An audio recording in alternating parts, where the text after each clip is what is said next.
ولې غوماشې ځینې کسان چیچي او ځینې کسان نه چیچي؟ غوماشې یا میاشې چې په انګلیسي کې ورته ماسکیوټیز وایي یو ډول ژوندي موجودات دي چې هغه ځایونه کې چې انسانان اوسیږي دوی هم پیدا کیږي. غوماشې انسانان چیچي او د ګرمۍ په وخت کې ډېرې وي. شاید تاسې اورېدلي او یا هم لیدلي وي چې غوماشې ځینې کسان چیچي او ځینې نور کسان سره بیا کار نه لري. دا چې ولې او یا دا رښتیا ده؟ لولئ له موږ سره اوسئ. لومړی کاربن ډای اکساید.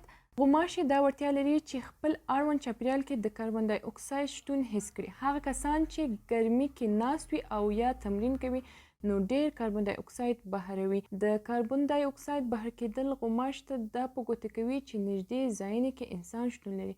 نو هغه کسان چې د تمرین یا بل فزیکي کار په وجه کاربن ډای اکساید خارجوي غوماشې هم ورته راځي او چیچي. دوهم د وجود بوی.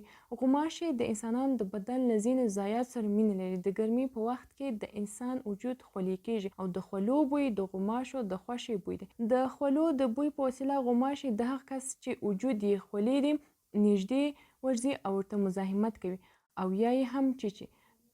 د خولو ترڅنګ د انسان د وجود په پوستکي کې د ځینو بکتریاوو فعالیت هم سبب کیږي چې غوماشې خپل فعالیت پیل کړي. دا باید ووایو چې د بکتریاوو په شمول که چیرې د انسان د وجود پوستکی بیلابیل میکروبونه شتون ولري نو غوماشې بیا نږدې نه ورځي. خو که چیرې میکروب یو ډول وي نو غوماشې بیا د انسان د وجود پوستکی خوښوي.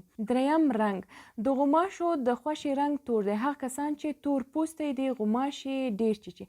همدا ډول که چیرې یو سپین پوستکی او یا هم بل نژاد لرونکی کس تور لباس واغوندي نو د غوماشو د توجه وړ ګرځي. څلورم حرارت او د وجود براس یا بخار. د انسان وجود ځانګړې تودوخه او براس تولیدوي. داسې یو چاپیریال چې هم ګرم او لوند وي نو د غوماشو لپاره د خوښۍ ځای دی. نو هغه کسان چې وجود یې براس کوي او تودوخه تولیدوي غوماشې ډېر چیچي. پنځم الکول.